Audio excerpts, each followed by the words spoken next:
Hello, everyone, anyone, and all those in between. Let me just get this the right shape. Oh, what a funny shape it's made me. I know why it's made me that shape. There we go. Right. Hello, everyone. Welcome to what day is it? A Thursday afternoon with Into Games. I'm sure a lot of you are familiar with exactly what we're doing here. I can see a lot of familiar names in the YouTube chat. Hello to you. In the YouTube chat. Hello to those of you on the LinkedIn. I hope it's all going well over there on LinkedIn. And hello to anyone watching this as a recording to you in the future. I hope. What do I hope for the future? I hope Marvel has sorted itself out. Thanks for joining us here at Into Games. We're going to be doing a talk today. Titled How to Network. How to Network, basically, is what we're going to be talking about, because in the games industry, we recognize, or in the UK games industry especially, we recognize that it's particularly hard to get a job in the industry, and a lot of the sort of weight on job seekers and career seekers in the games industry isn't just on having the right skills, but it's often building the right connections. You sort of being in the room with other individuals, whether that may present to you job opportunities that you don't know about.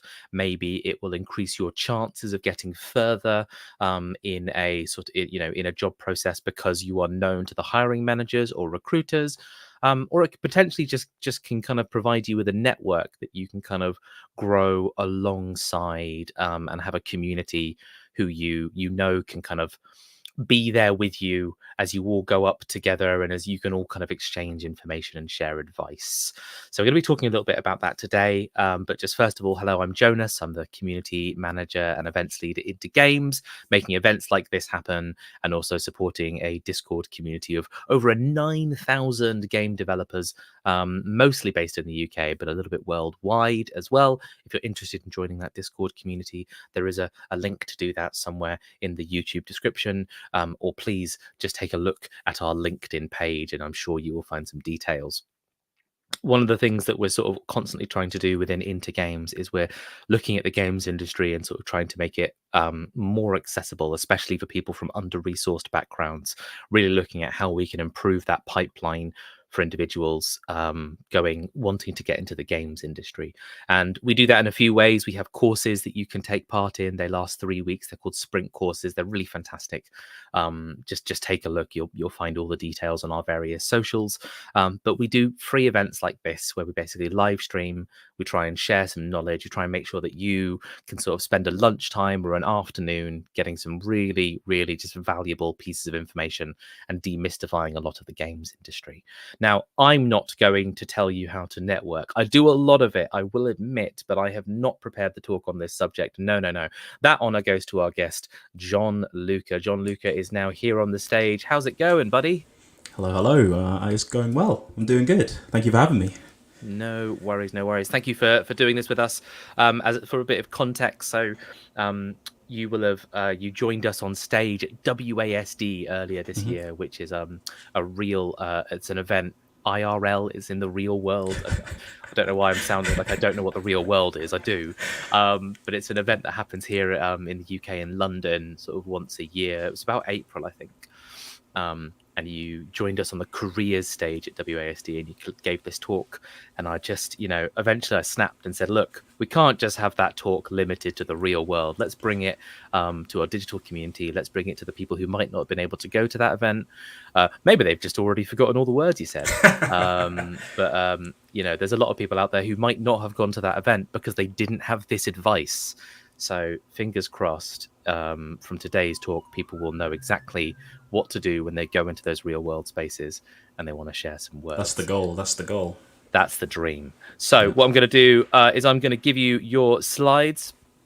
I'm going to swap us around so that I can disappear and leave you with your talk. Everyone, please give a warm digital round of applause to Gianluca. And when we're all done, we'll do a bit of a Q&A, assuming we've got plenty of time for it. Right, they're all yours. Have a good time. Perfect. Thank you. Oakley Dokley. Thank you for coming down for my talk on networking at games events, or how to network, or whichever title you decide. It's about networking.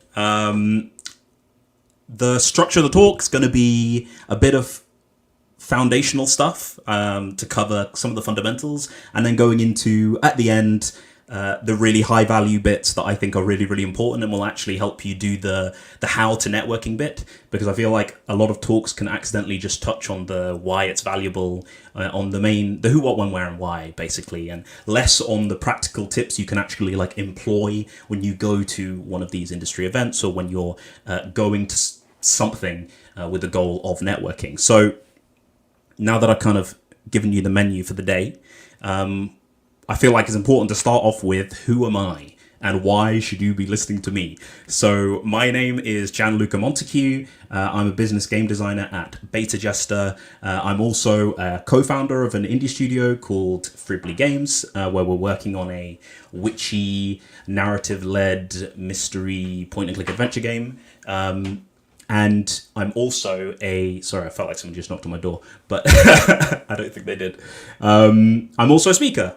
Alas, here I am with Into Games. I've also spoken at WASD, at EGX, at GDLX. And I think what is more important than all of these things is that I was formerly now a full-time student whilst doing all of this. So I graduated this year, but all the things you just read about, I did whilst I was at university. And prior to university, I had no connection to the games industry. In March 2021, I was working in marketing for a security company. And I had, honestly, a good job, great manager, good team, good company.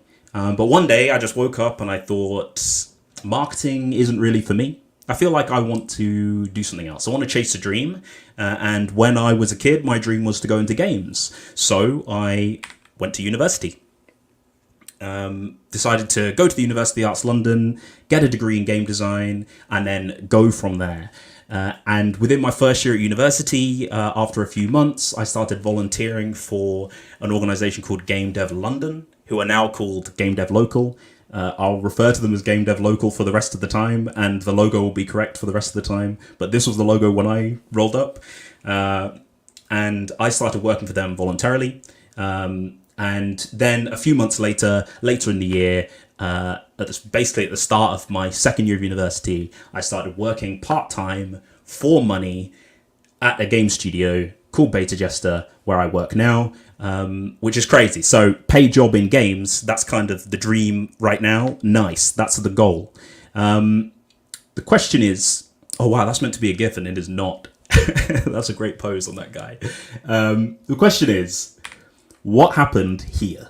How did I go from, I'm a new student at university, I have no connection to games industry, to volunteering at Game Dev London? And how did I go from that to getting a paid job in games? And if you're here and you read the title of the talk, you'll know the answer is networking. And that is a lady that's meant to be saying networking. We'll see what happens to the rest of the gifts in the talk.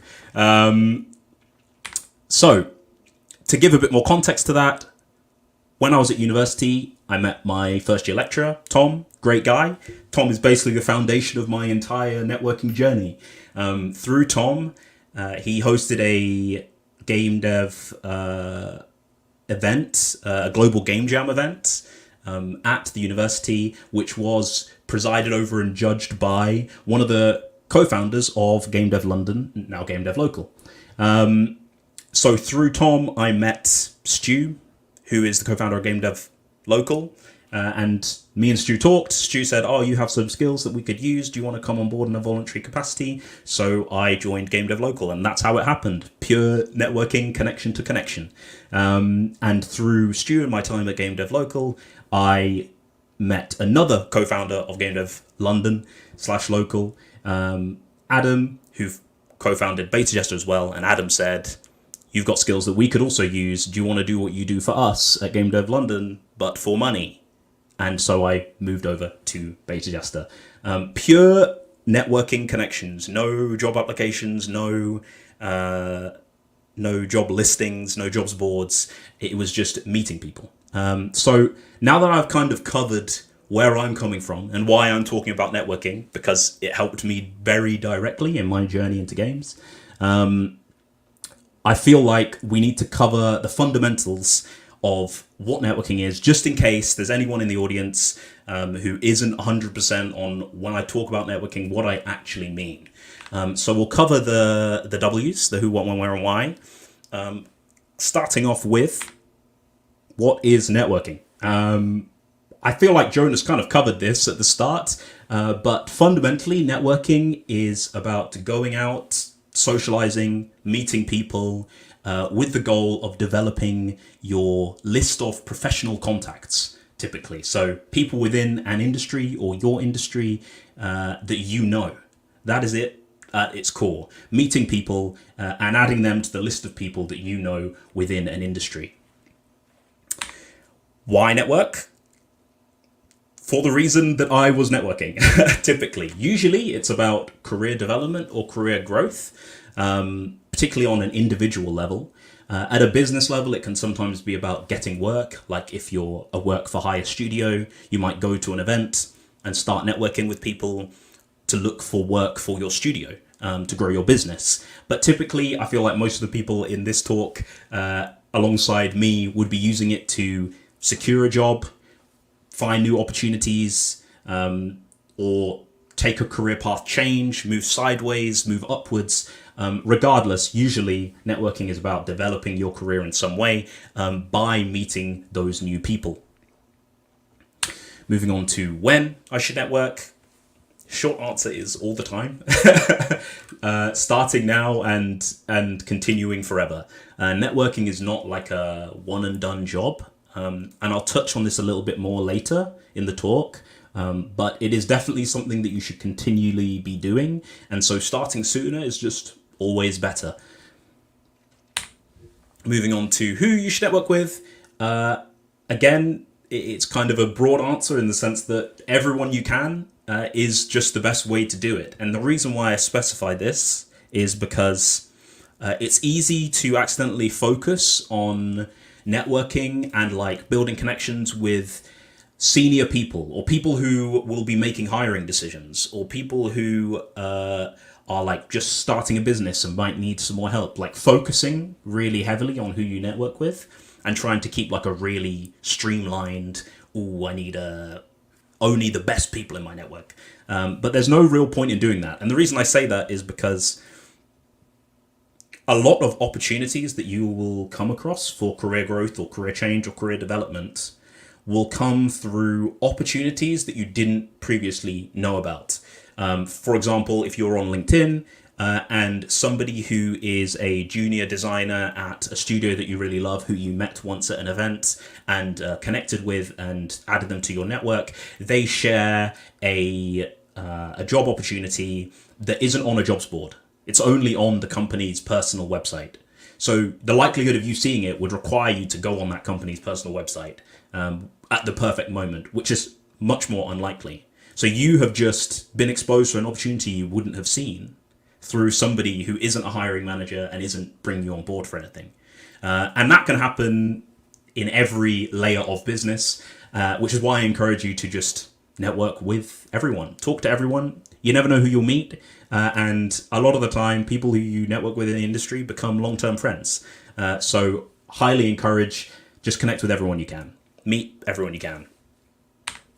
And finally, where should I network?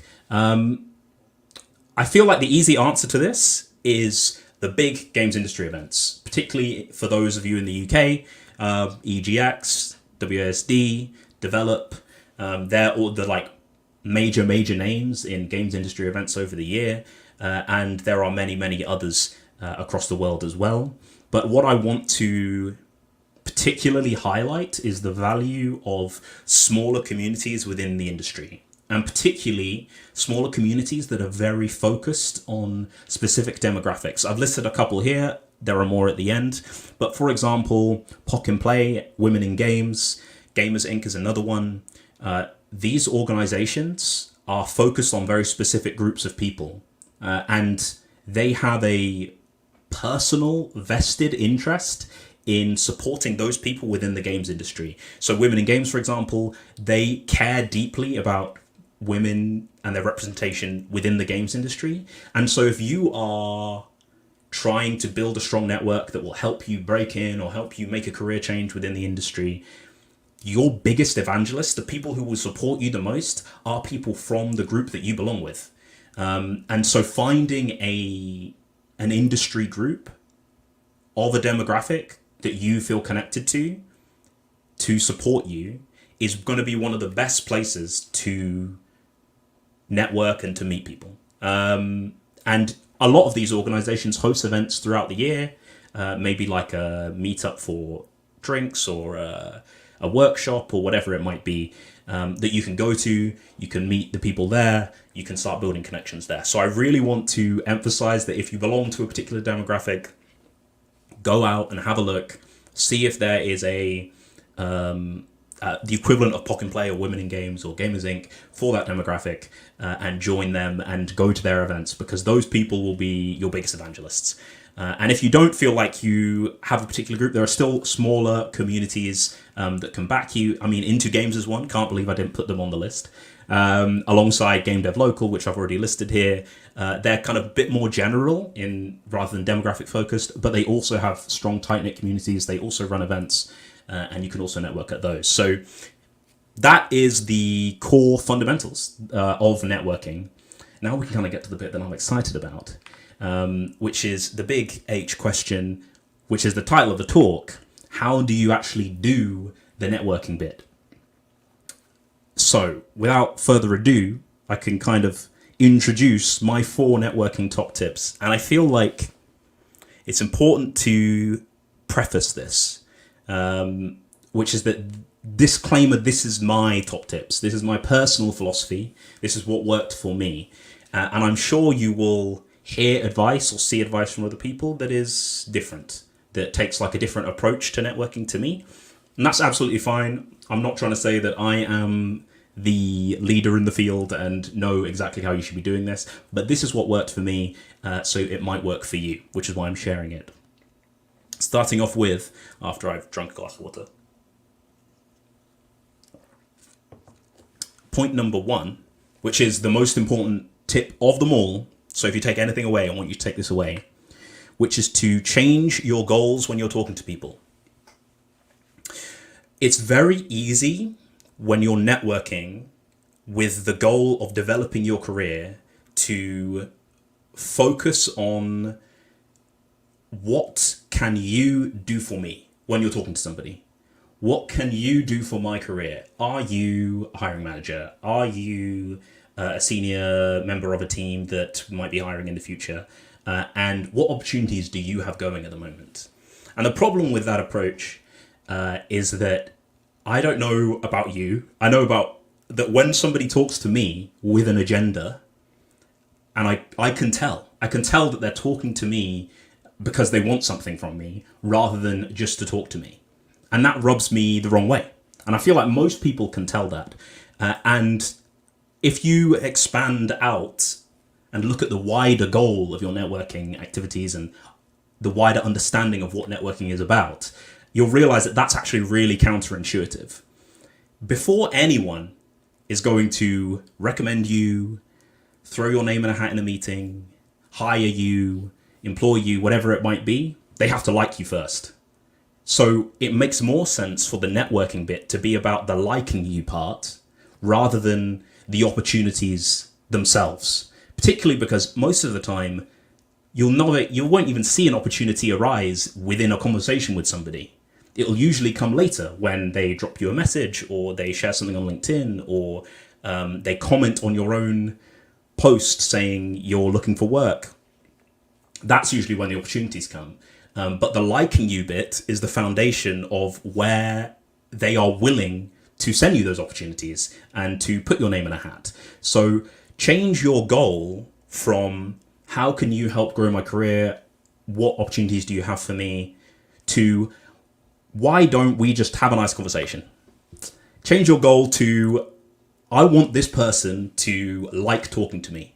That is the core goal, because then they will go away, remember who you are, and be more willing to present you with opportunities in the future. So that is the biggest takeaway. But to support that, we have a few more tips, including tip number 2, which is to be present and consistent. And full disclaimer on this, I have not been over the last year on this, but so I'm actually I need to follow my own advice. But particularly early on, when I was trying to break into the industry, one of the biggest assets for the growth of my network was that I kept on going to things, and I kept on going to the same things. It becomes very easy to notice when you start going to like a lot of events within the industry, small or big, that the same faces are there every time. The industry is not like a massive swathe of people, particularly within the UK, and you will see the same faces. And the benefit of that is that when I go to one event and see somebody and say, hey, how are you? My name's Gianluca. What do you do? What do I do? And we have a nice conversation and then leave. The next time I come, I can go back to them and say, oh, hey, I saw you last time at wherever we were. How was the thing that you spoke to me about been? How's that gone? And we can build a stronger rapport and a stronger connection and build trust through several conversations, turning those kind of looser connections into closer ones. And that is the foundation of all of my core opportunities. Everyone that I networked with several times and became closer to, they actually know me. They know who I am. And so they're much more willing to recommend me, to put me forward for things and to give me opportunities because they know me better. We have a stronger rapport. And I think it's also very important to say that at the start, networking is much more, it feels much more like, it can feel much more difficult because you need a strong foundation. It feels like you don't have a foundation, like you're just going up to somebody you don't know and saying, hello. That can feel intimidating. But once you've done that the first couple of times, particularly at, like even just one event can change it completely and it can snowball for you. Because in the same way that I described seeing somebody the same time, like again at a future event, if you continue to go to these events and see the same people multiple times, they'll start doing your networking for you. It's great.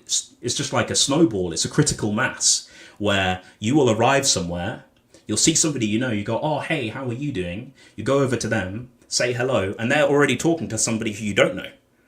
So then you get to say, oh, hi, my name's Gianluca, I do this, I do that. And they introduce themselves to you. And that is you networking vicariously, networking through osmosis. You know, other people are supporting your networking goals by you just knowing them. So I really encourage you to keep going to stuff, keep going to more events, keep speaking to the same people and building stronger connections with them, because it will all just meld together to make your whole life a lot easier in the future from a networking perspective.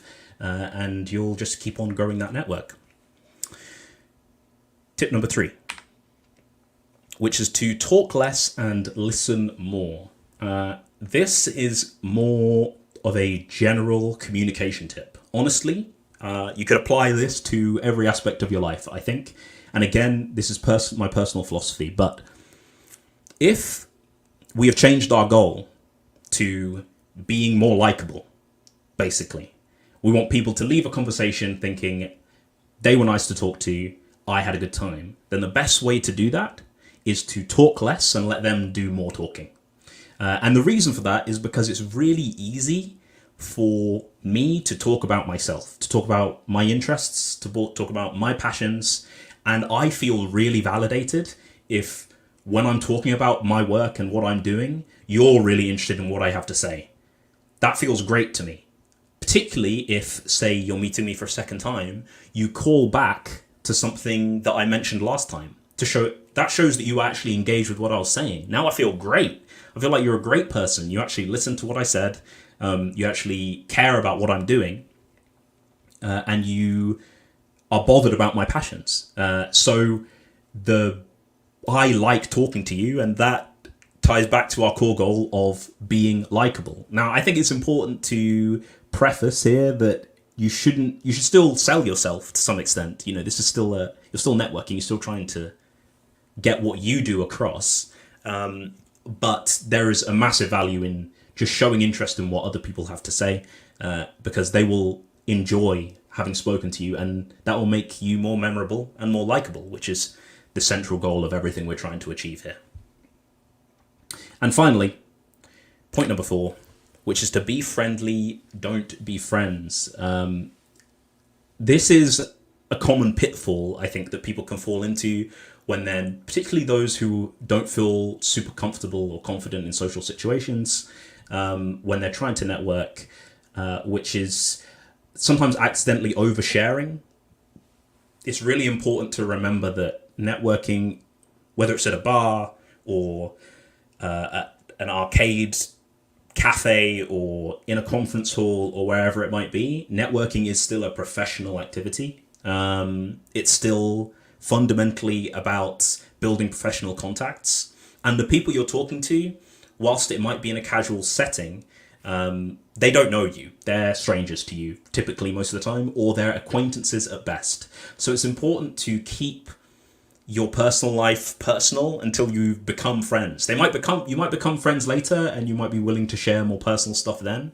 But particularly on first meeting, sharing too much personal information or oversharing details of your life or asking intrusive questions can quickly turn people off and make them go, oh, this conversation is making me uncomfortable. And that's not what we want. So try to remember to be friendly, be kind, be genuine, listen, and be inquisitive, but don't ask questions that people don't want to answer, and don't overshare too much about kind of what you're doing and what's going on for you.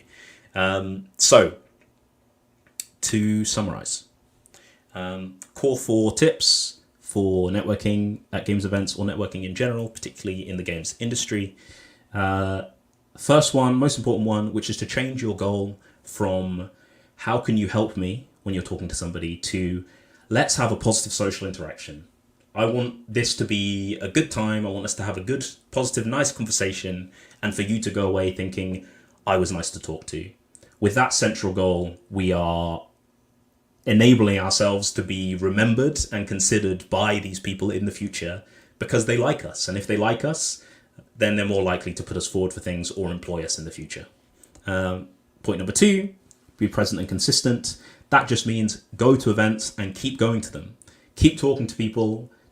Talk to the same people multiple times. Not at the same event necessarily, unless that naturally happens. But keep talking to people multiple times.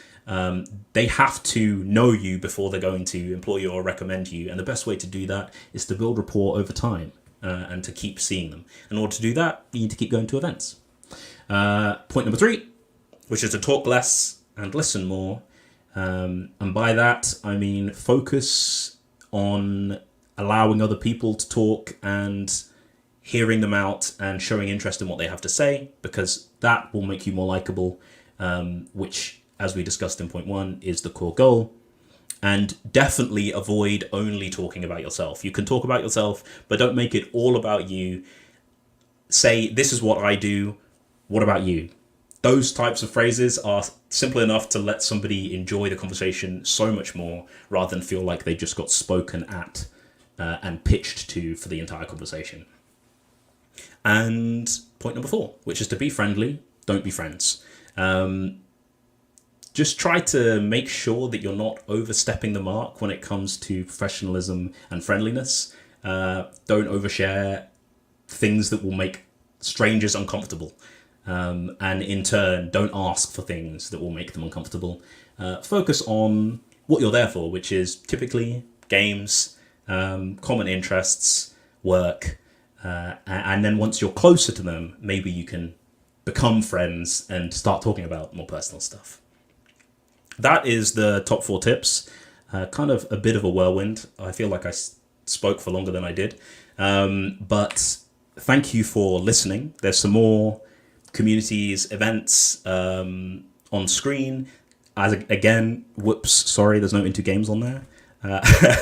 Which definitely counts as a community, but I feel like you already know about that one, so that's all good. If you want to hit me up, I'm always available on LinkedIn at Gianluca Montaque. Question time, it looks like. Question time indeed. You know what? In fact, better than question time, it's let's have a nice interaction time. You know, I think I should just everyone get that tattooed, put it on your mug, print it as merch. That could be your brand line from now on. Let's have a positive interaction. Clearly, I repeated myself. That's if that's ingrained, it's worked. It's effective, right? It's really effective. Like the first time I heard it, I was like, that is the takeaway from, I think, for a lot of people that they may not realize is like, let's go to our double faces. There we go. Is going to all these events and things like that, and sort of getting to know someone and building up connections within the games industry. It's not walking up to someone and saying, "Here's my CV. You can hire me anytime."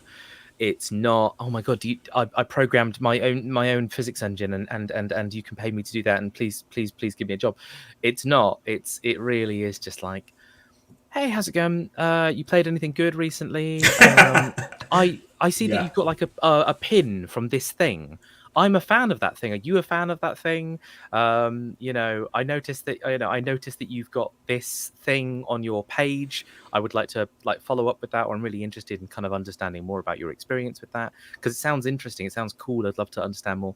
Just this idea that like you should come in and just kind of be like interested in the individual in the moment, but not what they represent outside of that room at all. Like, and certainly not from this kind of really strong career oriented angle, because let's face it, no one wants to like hire at an event. Like no one really wants to have that.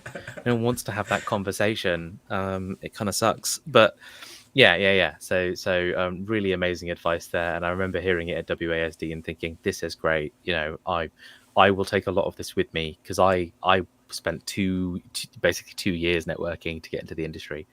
And it was networking that got me here in the end. It really was. Like, it does the work. Yeah. My 2 paid opportunities, and no application, no CV, no cover letter exchanged, even though I'd spent 2 years working really hard on my CV and my cover letter and on real applications. It was the networking that worked out.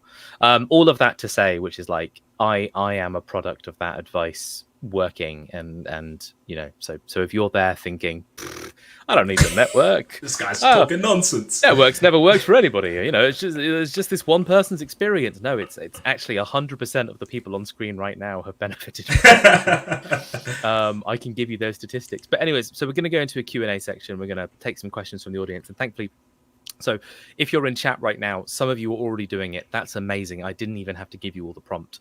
But just in case you need permission and you need the written sort of access, please do ask questions now in the YouTube chat if you're watching live, and we will take some time to answer them. We've got like a good 25 minutes actually, so we got a lot of nice time to chat and to look at some questions. So let's do what we can. So the first question I'm going to pick on, and I'll make sure that all the questions appear on screen, and I will read them out as well, and we can kind of turn them into a bit of a conversation where it's possible. But first question comes from XD. XD asks, what are some best practice or sort of favorite techniques when approaching people and initiating a conversation, especially if you're that singular person in the room and you can see that everyone's having a conversation with each other?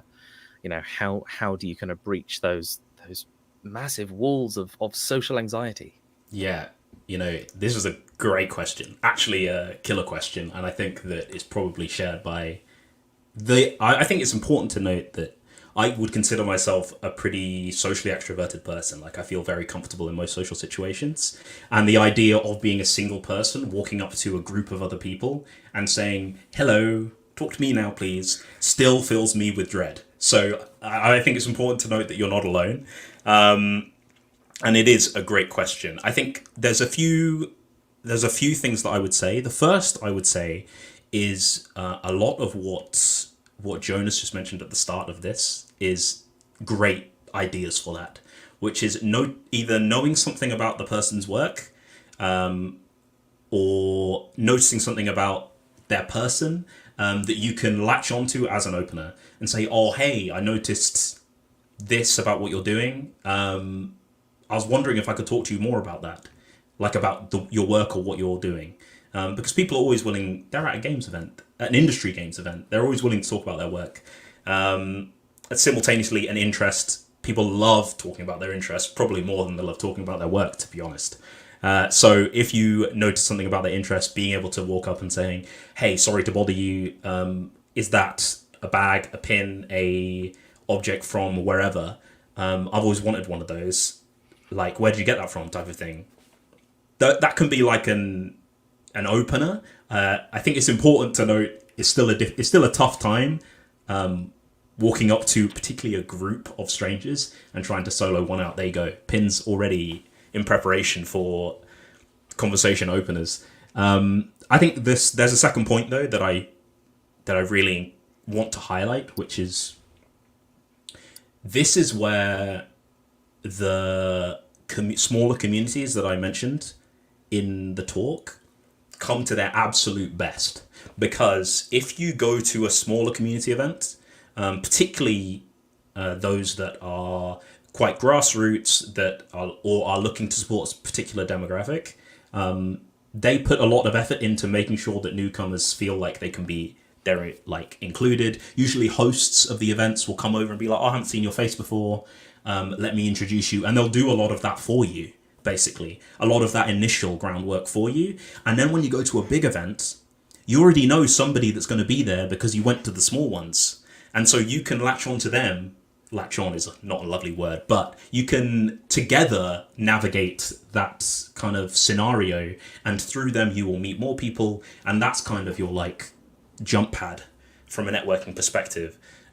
So yeah, I think if you're going to WASD alone and you know nothing about the games industry and know nobody, you will be quite intimidated to walk up to any stranger. Maybe the best way to wet your feet is actually to go up to like a display, like somebody showcasing their game and talking to them, because usually they are on their own or in a small group but talking to people on their own, and they're very willing to talk, and that lets you kind of get comfortable with the idea of striking up a conversation with somebody you don't know. You have a natural talking point, and then maybe you can engage with somebody else at the booth or whatever it might be and kind of use that as your jumping from point instead. Absolutely. And I think on that sort of subject as well, like of people so often walking up and offering help, like it's kind of, I don't know if it's like a known secret or maybe this is just my perspective, but I think people love to be heroes. People love to solve other people's problems. And I think if you are someone by yourself at an event and your problem in the moment is, I don't have anyone to talk to, often there'll be someone who, they know what they're doing. They've been here 100 times. They haven't really got an agenda. They're just here hanging out, and they'll often be really happy to be like, to have helped you. And, if they find out at the end of the day that they came up, they sort of, I don't know, talked to you and that helped you, that made you feel more comfortable, that they found out that it was that singular interaction that turned your experience from a negative one to a positive one, like, they'll kind of love that in and of themselves. Like, it will give them this sense of like, oh, I'm so glad I helped that person. I'm so glad that I did, that I was, a positive, a force for good in that moment. And so, you can't wave a sign saying, please help me talk to people. But like, yeah, if you go to an event and you sort of say to someone like, oh, actually, you just say to one person, I am new here. I do not know what I'm doing. I really don't know who to talk to. I'm very anxious and I don't really know where to start.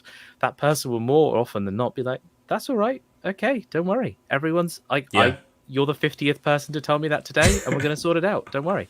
I'm here to help. I'm happy to help. I'm looking forward to seeing you at the end of the night, walking out the room buzzing because you made 7 new, contacts, friends, connections, whatever. And I think it's just very cool that, games seem to do that more distinctly than I think a lot of other industries do. Yeah, I agree with that. Next question. I think this is a great question because it really talks to the subject of accessibility and sort of aware that networking isn't equal for all individuals.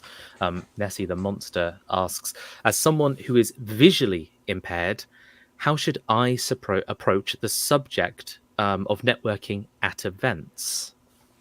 Is that the question? The subject at networking events, as in approach the subject of being visually impaired at networking events? I guess it's how should I approach the subject? Yeah, no, you're right. Actually, sorry, I'd Yeah. misread the question there. But approaching the subject of being visually impaired at events. But I suppose it's also interesting to talk about how that could affect the very act of networking as well. Yes, I think that's a complex question, and one that I'm happy to talk to. But I think it's important to say that as somebody who isn't visually impaired, I can't be like an authority on it. I think the first thing to say is that in the same way, Jonas, you just touched on. Oh, there we go. Sorry, You're my right. computer almost went to sleep. In the same way, in the same way you just touched on that people are always willing to help you out at an event. I think in general in the games industry, I think that also applies to this scenario in that people will be accommodating. Is the first thing I'd say. I would expect as an industry, the games industry is particularly accommodating. So that's a good ground point to keep in mind. Beyond that, in terms of accessibility at networking events, obviously it depends on the event, on what accessibility features they have in place, like how they will be able to support you. But contacting hosts or organizers prior to an event will probably help you tackle a lot of questions you'll have or concerns you'll have. And 99% of the time, you'll be able to find out who is organizing the event prior to it, and be able to reach out to them in a way that works for you.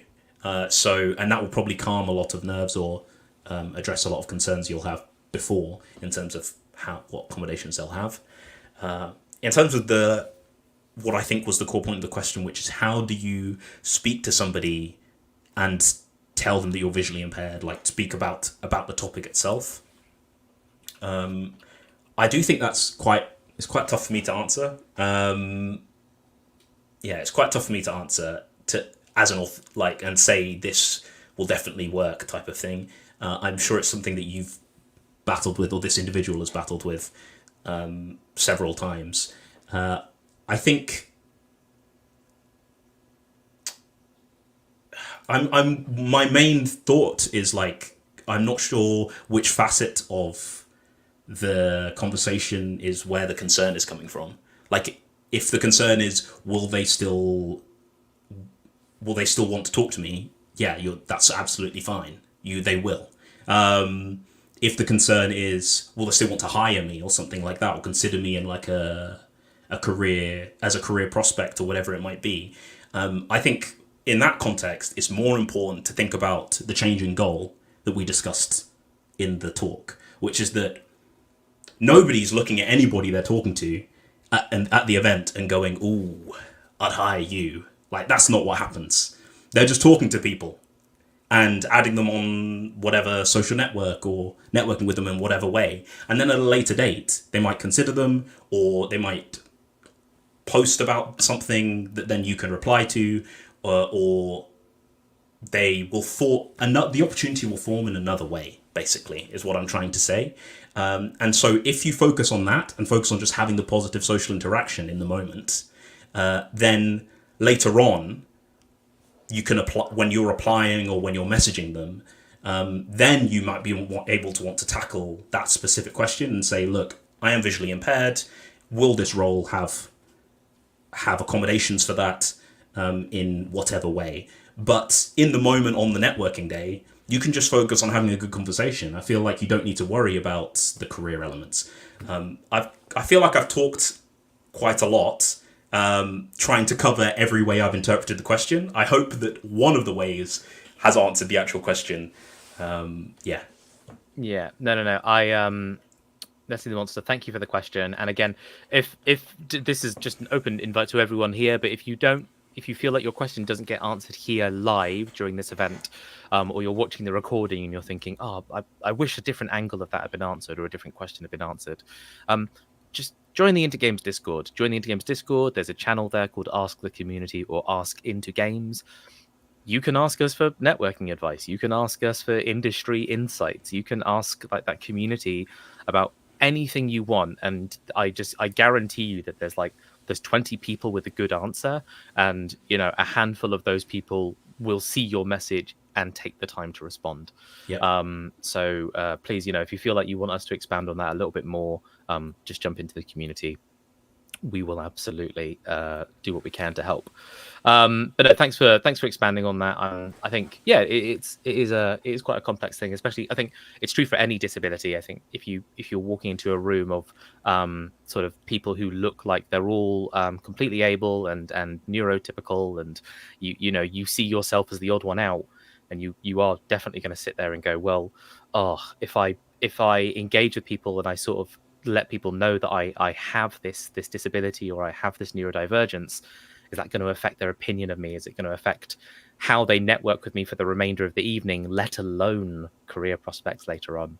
But I think the industry, we have accessibility experts in the industry who are really vocal and really normalizing a lot of these subjects. There are now entire events focused around accessibility in the industry. So it's like those events are an absolute no-brainer, in the sense of you should be more than anywhere else. You should be able to speak honestly about what affects you and how it holds you back, but also, how you overcome it, or any concessions that you've kind of made to be at that event and to do the work that you do. So I think games in particular, because it's an interactive technology, accessibility is such a loud focal point for this industry more than anything else. So fingers crossed, that's not something that should hold you back. Or at least it's not something that other people should sort of be changing their behaviors around in a way that's negative for you. The next two questions are really similar. So I'm going to read them out really quickly, just so both question askers get like a bit of, sort of get their name and get their question asked.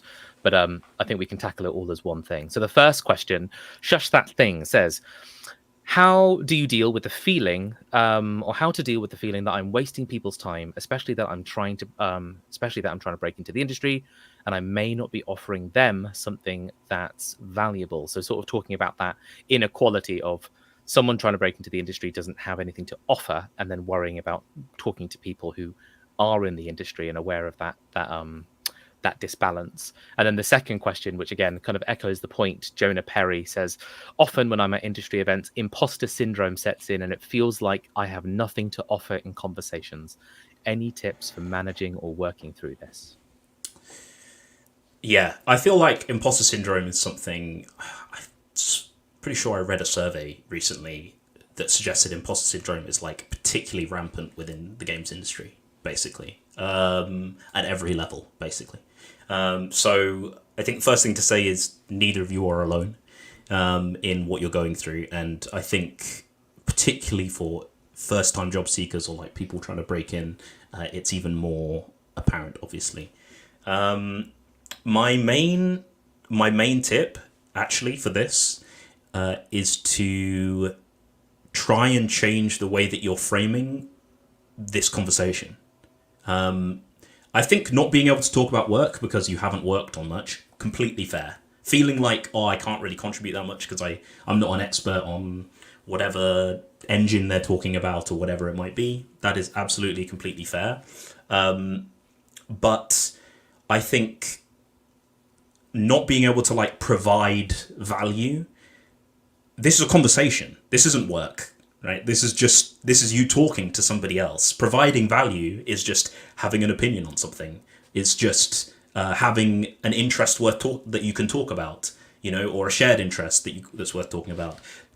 This is going back to kind of the core takeaway of the talk, which is this isn't about them employing you. You don't need to provide value from an employment perspective. You don't need them to leave thinking, I would employ that person. That's not the thought process. The thought process is you want them to leave going, that was a nice person. That was a nice person to talk to. I had a good time speaking to them. And you'll be developing your skills continually anyway. And you're hopefully going to be going to more events where you might see them again multiple times, where you can build a stronger rapport. They can get to know you better, can understand your work ethic, your soft skills, which are also incredibly valuable from a career perspective. So I think it's just, if you find yourself in a moment of paralysis being like, how can I provide value in this space full of these really talented people when I don't have the experience that I wish I did? try and pull back for a moment and think, all we're doing here is having conversations, talking about stuff that we love. And if we're talking about work in a way that I can't relate to, that's going to be difficult for me. But maybe I can either pivot the conversation back to something I'm more comfortable talking about, or just say, I'm actually not an expert on that. Could you tell me more about it? And learn from them. That's already a talking point. That's easy. And it also shows that you're willing to learn. So if you are concerned about the career perspective, it shows a great soft skill. So it's quite hard for me to say, don't worry about it, which is kind of what it sounds like I'm saying. But yeah, I think if you try and reframe what you're trying to do and focus on the fact that all you're doing is talking, it will probably help quite a lot. And I think like another little layer of that is imposter syndrome, because it's present in everyone in the games industry. It's like, if you coming in, you know, you, the person who hasn't worked in the games industry yet, you've got imposter syndrome going and talking to someone who's 3 years your senior or 10 years your senior. They have imposter syndrome about you coming up and talking to them.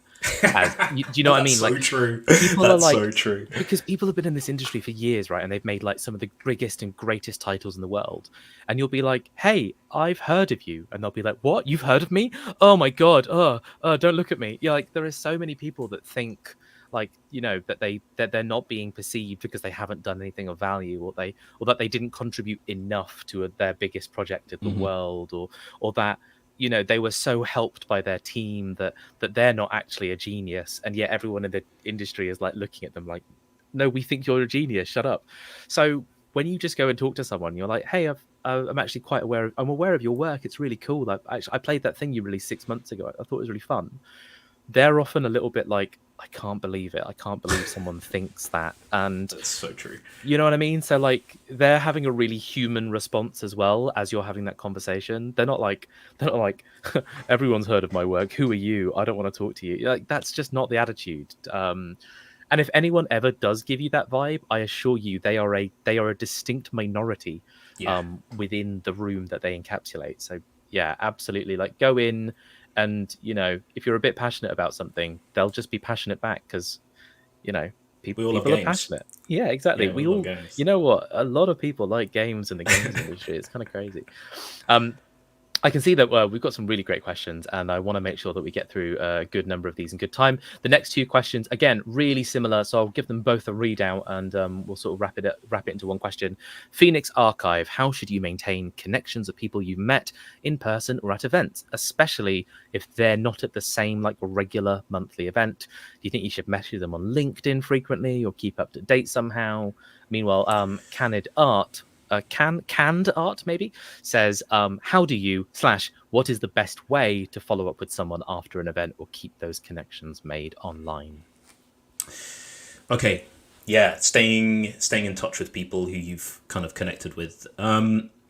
So I think this is somewhat preference of the individual, in terms of how they like to be contacted. But to conclude a conversation, if you're like, oh, can I add you on insert platform here? That's like a nice concluder for a conversation that allows you an avenue to stay in touch. For me, it's LinkedIn. Like, as a professional platform, the thing I would share with people is LinkedIn. But other people might say Twitter. Some people might even say Discord. Who knows? Whatever works. So that would be like my tip for how to like be able to stay in touch with somebody and like turn a connection into like a long-term connection. It's just connect with them on social media in some way, at some point within your conversation. Like, do you mind if I add you on whatever? And they'll almost definitely say, sure. So that's that part. In terms of how to stay in touch with somebody who you feel like you're not going to see for a little while, or whatever it might be. I'm trying to remember the specific wording of the question. Could you pull up the second question again? Yeah, of course. Scroll up. Yeah. How do you / what is the best way to follow up with someone? Yeah, follow up with somebody. So following up, I followed up with many people before, and usually it is just a DM on whatever platform it is, saying, hey, I loved having that conversation with you about whatever. I was wondering if, and then ask a question. I think what's most important to remember is when you're networking is a professional activity, and so you're only going to reach out to somebody you've connected with to ask a professional question, basically. It's important to not be like, hey, how you doing? Because that's not the purpose of this activity. They didn't connect with you on that platform for you to go, we're friends now, let's just have a chat. And I think that if that's what you were thinking you wanted to do, then it's probably best that you don't, and that it makes more sense to go in with a query or with something they can help you with. People will be very helpful. They're usually very willing to like respond to a query, or say you want someone to look at your portfolio or something, and you met somebody at an event and you were like, they'd be a perfect person for this. Then you could reach out, follow up, and say, hey, I love that we had a great conversation about 3D art. I'm actually working on my portfolio. I was wondering, when you get a minute, if you'd be willing to take a look at it and give me some feedback. Then you have a reason to be contacting them. I think that's the most important thing, is that when you're following up, you have a reason for contacting them, and building that connection into something stronger. Absolutely. I think as well, like if you met them at an event, like, you know, sometimes it's just be like, it was great meeting you at the event, really cool. Am I likely to see you at the next event? I think like that can often be like a very sort of, I don't have a discipline specific or a sort of a you know, what's the word, like a skill specific question or ask of you right now. But I'd like to acknowledge that, like, one, you are a person that I would like to sort of have another conversation with at some point. And often they can use that opportunity to be like, oh, I won't be at that event, but actually, in case you didn't know, here are some things I will be at, or here are some things that are in the local area, or, you know what I mean? Like it opens up a conversation in a way that is authentic. And then, you know, I think if they're not going to be at an event and you're just not going to bump into each other, that's not something you should be putting energy into. Just sort of, you know, let that sit. Let it happen. Let it happen. I find with a lot of people as well, because getting your first job in the industry is a marathon, not a race. It's often fine to meet someone and not see them again for 6 months.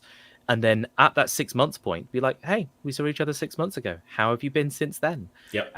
And that can build something really authentic and strong over sort of a year or two, which is what's happened to me over 2 years. I've now got people who I think, you know, oh, actually they are quite close to me in this network, but I never followed up with them. I just kept seeing them every like 6 months regularly. And now only now has it come to a point where it's like we can have a conversation that's a little bit unprompted, or a little bit like, you know, it doesn't require that sort of contextual guidance, which is quite nice, quite natural. I'm aware, so we've just hit 2:00. I can see at least, I think at least one more question. Are you up for doing one more question? Yeah, I have time. So if you have a few questions, roll on. Brilliant stuff. I just want to make sure that we're not running over or pushing anyone past their allotted buy-in, so to speak. All right, let's go to Sprocket9. Juan says, hi guys, I'm headed to EGX at the end of the month for their careers fair, and I want to show off my 3D character art. Any advice for showing off my portfolio? So I guess there's a question there a little bit about, like, if you have a portfolio of work and, you know, you are kind of going in with the context of, I'd like to meet people, but I'd also like people to see what I'm capable of. Is there a way of doing that is appropriate? Yeah, that's a good rewording of that question. That's an excellent rewording of that question. I think I think if you want, if you're wanting like a portfolio review, then massively encourage you to probably just look at the EGX site. I'm sure that they have probably portfolio reviews. All of these events have portfolio reviews usually, or like a few people on hand to take a look at portfolios. But I could be wrong, so it's worth just double checking. In terms of how to, in a conversation with somebody, bring up your portfolio and have them look at it, I think I have kind of two counter questions that are worth thinking about. They're rhetorical, which is, what is the purpose of that activity for you? If the purpose is, I want them to see what I'm capable of so that they think I'm good at what I do, then I feel like the talk's takeaway is what I would divert you to, which is that you don't need them to know,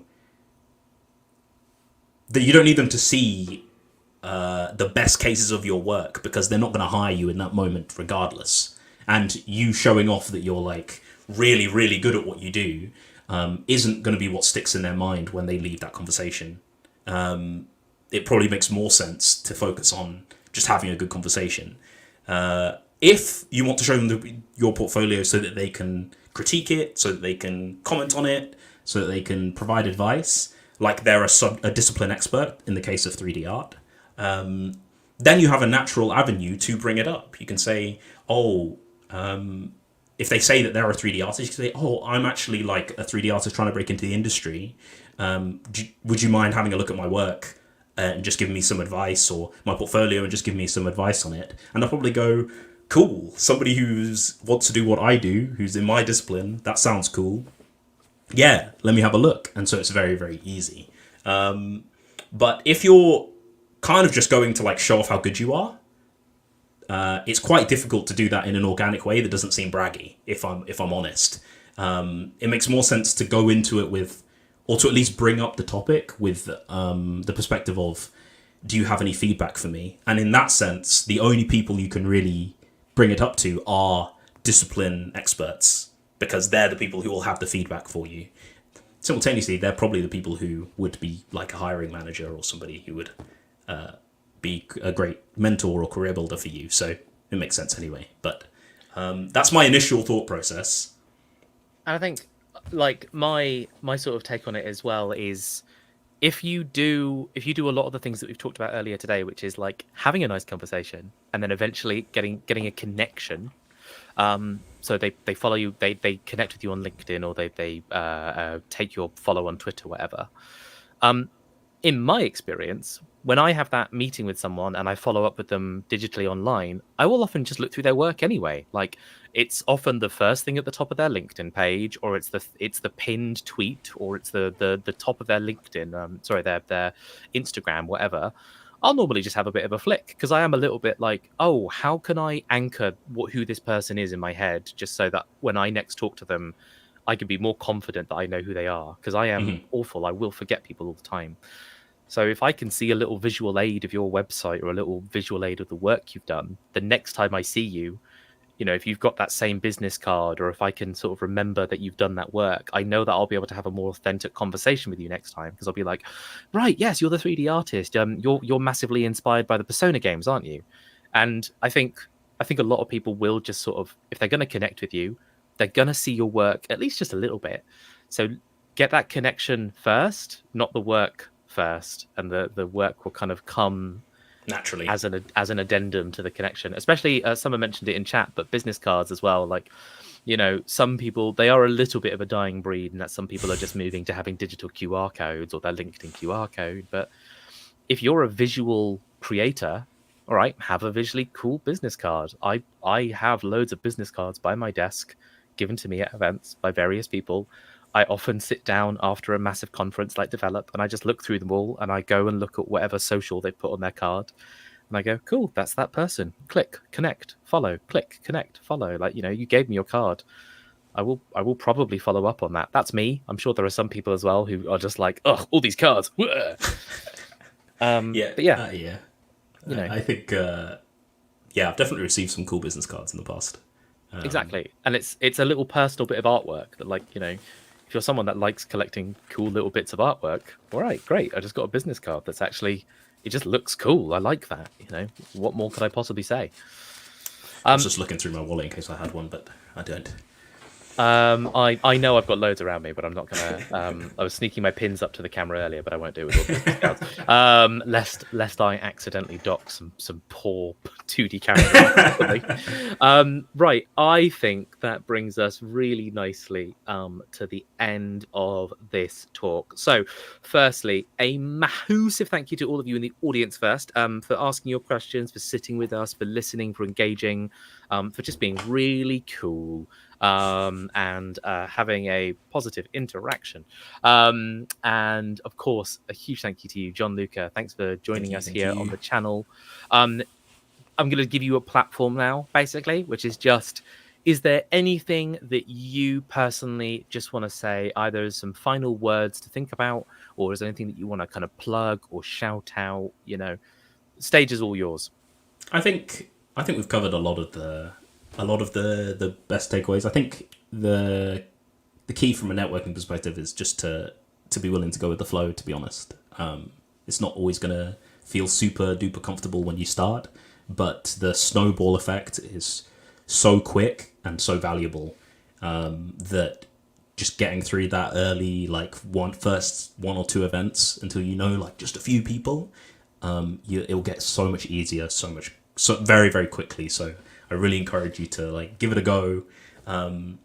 Have a look at some communities, find an event or two, go to them, and then just see how it snowballs and makes everything easier. So yeah, really encourage that. In terms of personal plugs, check out Fribbly Games. That's the studio I co-founded. We're kind of somewhat stealth mode almost, but work on a game called Violet's Visions, and we're kind of going into more rapid development now. So hopefully we'll have something more exciting to show off soon. But if you like witchy stuff, if you like point and click adventure games, you'll probably like it. So check it out, Fribbly Games. Beautiful stuff. Thank you very much. And then to those of you watching live, just just be aware it's Thursday afternoon. We don't have another live stream planned this week. I believe we have 2, maybe 3 live streams coming next week. I can't actually remember what they all are off the top of their head, but definitely one of them is about getting a career as a playtesting or a play researcher, playtesting researcher. Those keywords, not necessarily in that order. But if you're really into playtesting or you're curious about what playtesting is and how you could turn that into a career, that is exactly what that event is all about.